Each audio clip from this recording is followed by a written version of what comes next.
तो स्वागत है आप सभी का सोलो लेवलिंग के एक और नए एपिसोड में। तो एपिसोड को शुरू करने से पहले प्रीवियस एपिसोड में क्या हुआ था वो जान लेते हैं। तो प्रीवियस एपिसोड में हम लोगों ने देख लिया था जो जिनू एंड चाइन होती हैं वो क्रिसमस के दिन एक डेट पर जाते हैं, जहाँ पर हम लोग जिनू और चाइन का एक बढ़िया सा मूवमेंट को देखते हैं। एंड उसके बाद हम लोग इटर्नल स्लम्बर को देखते हैं, जहाँ पर जिनू को जो सैनिक होते हैं वो किसी चीज का प्रिपरेशन कर रहे होते हैं। एंड उसके बाद हम लोग जिनू के पास्ट का सीन देखते हैं, जो की हमने सीजन 1 एंड सीजन 2 में ही देख लिया होता है। एंड उसके बाद हम लोग देखते हैं जिनू और एग्रिस को जो कि पढ़ाई कर रहे होते हैं। एंड यहीं पर जो हमारा लास्ट एपिसोड होता है वो यहीं पर खत्म होता है। तो अगला एपिसोड शुरू करने से पहले आपसे एक रिक्वेस्ट है कि अगर आप चैनल पे न्यू हैं तो वीडियो को लाइक करके चैनल को सब्सक्राइब जरूर कर लें। तो चलो एपिसोड को शुरू करते हैं। तो इस एपिसोड में भी हम लोग जिनू के पास्ट का सीन देखेंगे कि कैसे वो जिनू के जो फादर है वो डंजन के अंदर फंसे एंड वो कैसे रूलर से मिले एंड फिर वो कैसे जिनू से मिले एंड आखिर में उनका जो फेयरवेल है, यह सब चीजें दिखाई जाती हैं। एंड यह सब चीजें मैंने पहले भी कवर कर लिया है। अगर तुम लोगों ने नहीं देखा तो मैं उसका लिंक वीडियो के डिस्क्रिप्शन में दे दूंगा, तो आप वहां से जाकर देख सकते हैं। एंड अभी तुम लोग ये सोच रहे होगे कि आखिरकार हमें ये पार्ट का सीन क्यों बताया जा रहा है, क्योंकि अगले ही पल हम लोग जिनू के फादर को देखते हैं जो कि रूलर की वेसल के साथ बैठे हुए होते हैं। एंड फिर जिनू के फादर उसे बोलते हैं कि आखिरकार मेरे बेटे ने किस तरह का डिसीजन लिया है, और फिर वो रूलर का वेसल उसे बोलता है। वो बोल रहा होता है कि जो शैडो मोनार्क्स हैं उन्होंने डिसाइड किया है कि वो यहीं पर रहेंगे। उन्होंने यह भी एग्री किया है कि every single minute every single second जो यहाँ पर स्पेंड कर रहे हैं वो उनके लिए प्रीसियस है। एंड क्या आप भी इस चीज को छुपाना कंटिन्यू रखेंगे शैडो मोनार्क से? और फिर जिनू के फादर उसे काफी पीते हुए जवाब देते हैं, ऐसा इसलिए बिकॉज उसकी इच्छा थी कि मेरे को कुछ भी याद न रहे। एंड फिर वो रूलर का वेसल बोलता है you are being the father he want for his sake. और फिर वो बोलता है कि अगर मैं यहाँ से चला गया तो रूलर का इस दुनिया पे कोई भी इन्वॉल्वमेंट नहीं रहेगा, और अगर ऐसा होता है तो मेरा इस दुनिया से सारा नाता खत्म हो जाएगा। एंड वो इस चीज को भी मेंशन करता है कि उन्हें काफी मजा आया एंड वो देखना चाहते हैं कि किस तरह का रिजल्ट शैडो मोनार्क्स का वेट कर रहा है। और फिर वो अपने शैडो मोनार्क्स और जिनू के फादर को शुक्रिया भी कहता है। एंड जाने से पहले जो रूलर का वेसल होता है वो आखिर में जिनू के फादर से पूछता है कि क्या कोई चीज है जिसमें वो उनकी हेल्प कर सकता है। तो जिनू का फादर जवाब देते हैं क्या तुम मेरी प्रीवियस टाइमलाइन की मेमोरी इरेज कर सकते हो? और फिर वो बंदा बोलता है कि हाँ मैं यह सब कर सकता हूँ, लेकिन तुम यह क्यों चाहते हो? तो जिनू के फादर जवाब देते हैं मेरे लिए प्रिटेंड करना काफी हार्ड हो जाता है कि मैं कुछ भी नहीं जानता।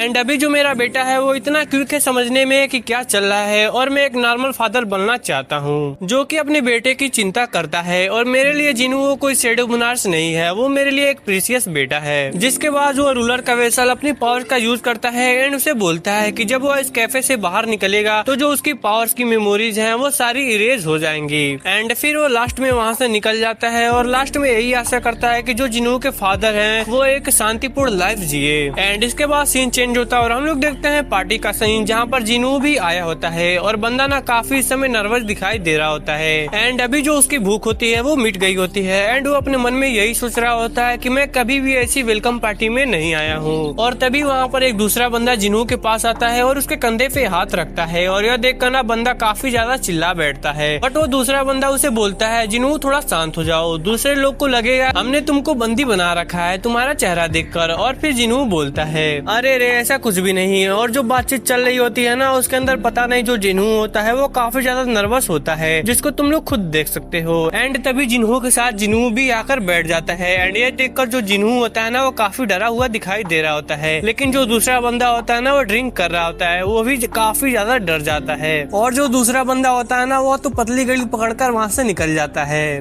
और फिर जो जिनू होता है ना वो ड्रिंक को थामा हुआ होता है, लेकिन अभी जिनू काफी ज्यादा डरा हुआ होता है, बट वो उस ड्रिंक को पी लेता है एंड ये उसका फर्स्ट टाइम होता है। बट अगले पल में बंदा काफी ज्यादा सरप्राइज हो जाता है और बोलता है सीनियर यह तो केवल सीडर है। और जिनू बोलता है तुम ड्रिंक नहीं करते हो तो मैं तुम्हारे लिए क्यों ड्रिंक बनाऊं, और क्या तुम मेरे साथ ड्रिंक करना चाहते हो? एंड जो जिनू होता है वो बोलता है कि तुम मेरे को सीनियर क्यों बना रहे हो, दैट्स मेक मी सैड, और अभी से तुम मेरे को संगजिनू बुलाओगे। और पहले पहले ना जो जिनू होता है वो काफी ज्यादा नर्वस हो रखा होता है जिनू का नाम बुलाने से, बट जब वो जिनू का नाम लेता है ना तो उसे ऐसा फील होता है कि उसका नाम कहने से ऐसे उसे काफी ज्यादा नेचुरल फील हो रहा है। और जिनू को लग रहा होता है कि क्या उसने पहले कभी उसका नाम कहा है, बट तभी जिनू चीयर्स बोलता है और जिनू भी बोलता है चीयर्स। और इसके बाद वो दोनों लोग ड्रिंक करते हैं एंड यहाँ से उनकी दोस्ती जो होती है वो शुरू हो जाती है। और उसके बाद सीन चेंज होता है और हम लोग देखते हैं अगले दिन का सीन, जहाँ पर जो जिनू होता है वो कहीं पर जा रहा होता है एंड वो किसी के साथ कॉल पे होता है एंड वो जिनू से पूछता है कि आज वो डिपार्टमेंट क्यों नहीं आया। तो जिनू उसे बताता है कि आज उसकी जॉब ट्रेनिंग है यूनिवर्सिटी हॉस्पिटल में। एंड जब वो ऐसे बात कर रहे होते हैं ना तो उनके सामने से एक लड़की और गुजर रही होती है जिसको तुम लोग अच्छे से जानते हो। और जैसे ही वो बंदी जिनू के पास से गुजरती है ना, वो उसे रोकती है एंड उसे बोलती है, हे देयर, क्या हम लोग पहले कभी कहीं मिले हैं? तो जिनू उसे जवाब देता है, नो। एंड ये जो बात जिनू से कही होती है वो कही होती है जूही ने। एंड यहाँ पे हमें आखिरी बार जूही को दिखाया जाता है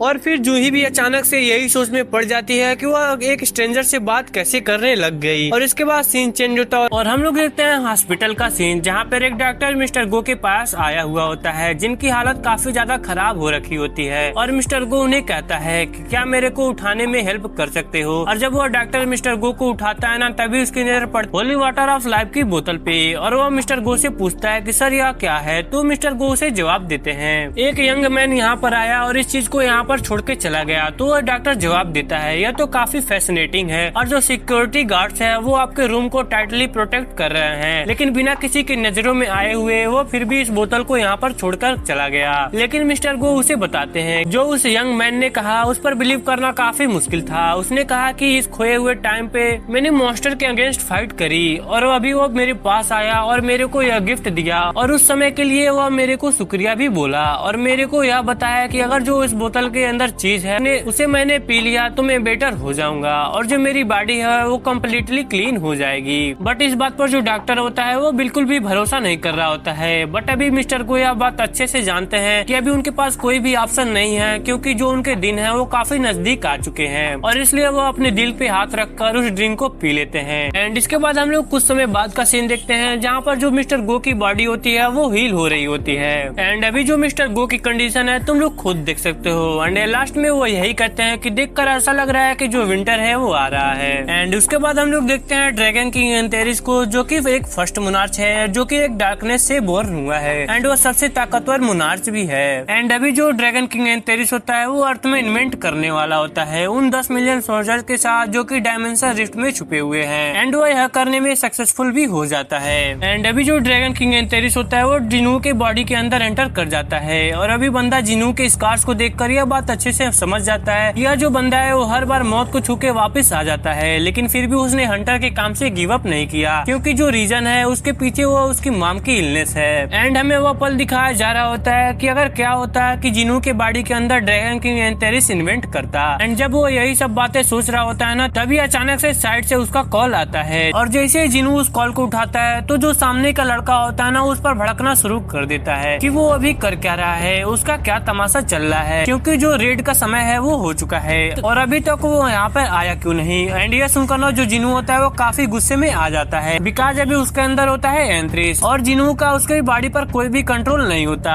और ये जो सीन है ना वो हमें सबसे पहले का सीन दिखाया जा रहा है और फिर एंथेरिस अपनी पावर्स का यूज करता है और उस लड़की को जो कि उसे सुना रही होती है उसे ढूंढ लेता है। एंड देन वो उसे बोलता है कि मैंने तुम्हें ढूंढ लिया। बट जो वो लड़की लाइन पे होती है ना उसे यह बात समझ में नहीं आती और उसके बाद उस कॉल को कट कर देती है और अगले पल हम लोग जिनू को देखते हैं जो उस बंदी के पीछे कंधे पर हाथ रखे हुए होता है जो कि उसे सुना रही होती है। एंड वो उसे बोलता है कि क्या मैं लेट हूँ। एंड इस समय वो बंदी काफी ज्यादा डर चुकी होती है एंड जो बंदी होती है ना वो कुछ भी बोल नहीं पाती वहाँ पे। और फिर बंदा उसे यह भी बोलता है कि मेरे को बताओ कि क्या मैं आलसी इंसान हूँ। एंड वो बंदी बोलती है अरे ऐसा नहीं। एंड आगे हम लोग देखते हैं कि सब लोग वहाँ पर रेड पे जाने के लिए तैयारी कर रहे होते हैं एंड जो संगजिनू होता है वहाँ पर वियर्ड हरकतें कर रहा होता है जो देखकर सब लोग बोल रहे होते हैं कि यहाँ पर उसको हो क्या गया है, वो पहले से भी बहुत ही ज्यादा वियर्ड बन चुका है। वहीं पर हम लोग देखते हैं कि सारे के सारे बंदे आ जाते हैं रेड पे जाने के लिए। यह रेड कौन सा है पता है? वो सीजन 1 का जो फर्स्ट एपिसोड था डबल डंजन वाला, जहाँ पर हम लोगों को पता नहीं था कि ये सी गेट है, एक डबल डंजन बनने वाला है जहाँ पर हम लोगों ने आर्किटेक्ट को फॉर फर्स्ट टाइम देखा था।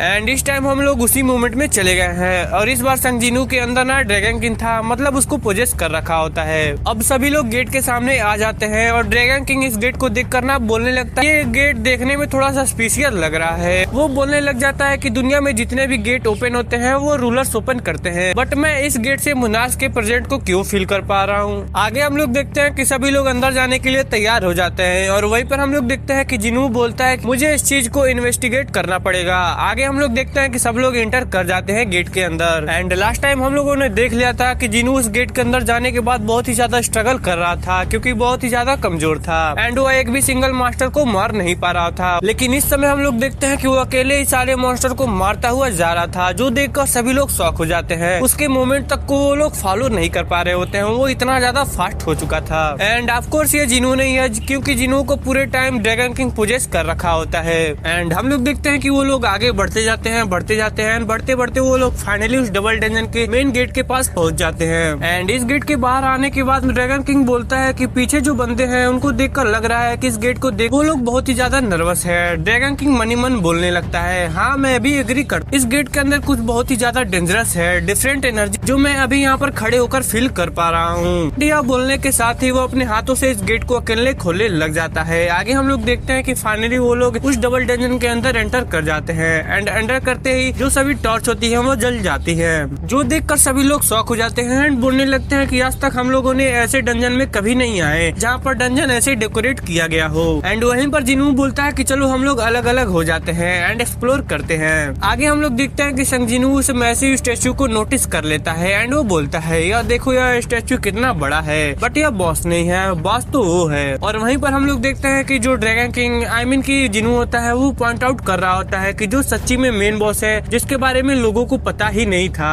बट अभी जो ड्रैगन किंग है उसको सब कुछ पता चल चुका है। और इसके हाथों में ना एक बहुत ही बड़ा सा बोर्ड था जहाँ पर कुछ लिखा हुआ होता है, जो देखकर केस लाइक आखिरकार यहाँ पर लिखा क्या है मुझे समझ में नहीं आ रहा। जो सुनने के बाद ड्रैगन किंग बोलने लगता है, यह सारे के सारे बेवकूफ है यार, यहाँ पर इतना सिंपल वर्ड में लिखा है, इन लोगों को इतना भी पढ़ना नहीं आता। वहीं पर हम लोग देखते हैं कि जिन्हों रीड करने लगता है, first worship the God, second praise the Lord, third prove your faith. And जो सभी लोग ये चीजें फॉलो नहीं कर पाएंगे वो लोग यहाँ से बच के नहीं जा सकते।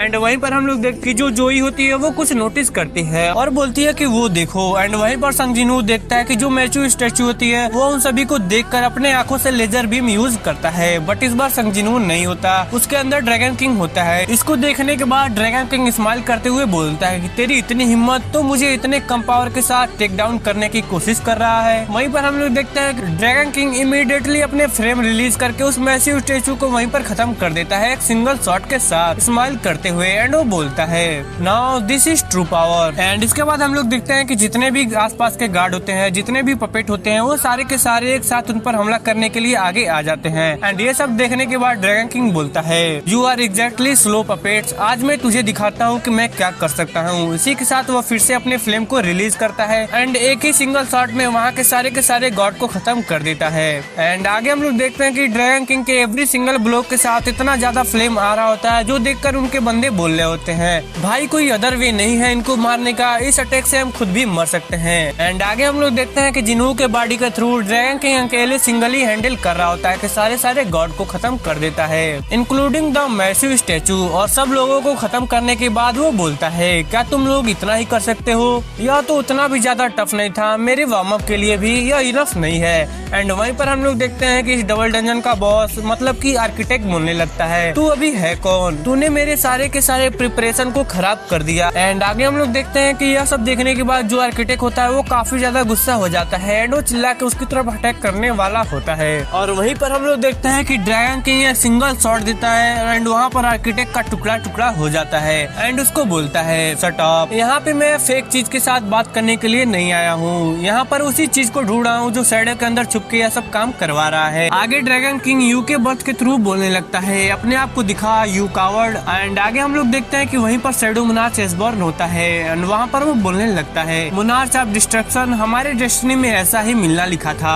आगे एसबॉर्न बोलने लगता है, हमारा जो अल्फेक्ट रिलेशनशिप है यहाँ पर आज सब कुछ खत्म करना है। एंड वहीं पर जिनू के बॉडी के थ्रू ड्रैगन किंग बोलने लगता है, यस ये सुन के मुझे अच्छा लग रहा है, मैं भी तैयार हूँ। आगे हम लोग देखते हैं एसबॉर्न भी उसको अटैक करने के लिए जाता है और जिनू के बॉडी से ड्रैगन किंग भी उसको अटैक करता है एंड दोनों ही एक बहुत ही ज्यादा खतरनाक ब्लो देते हैं एंड दोनों ही बोलने लगते हैं, यह बैटल इतनी आसानी से खत्म होने वाला नहीं है। एंड सडनली हम लोग देखते हैं कि संग जिनू चिल्ला के उठता है अपने बेड से एंड यहाँ पर हम लोग देखते हैं कि जिनू जो यह सब सपना देख रहा है एंड ये सब देखने के बाद जिनू वाज सेइंग कि अभी यहाँ पर सब क्या हो रहा था, मैंने किस टाइप का सपना देखा। एंड इसी पैनल के साथ अपना जो एपिसोड होता है वो यहीं पर खत्म होता है। तो मिलते हैं अगले किसी और नए एपिसोड के साथ, तब तक के लिए सायोनारा।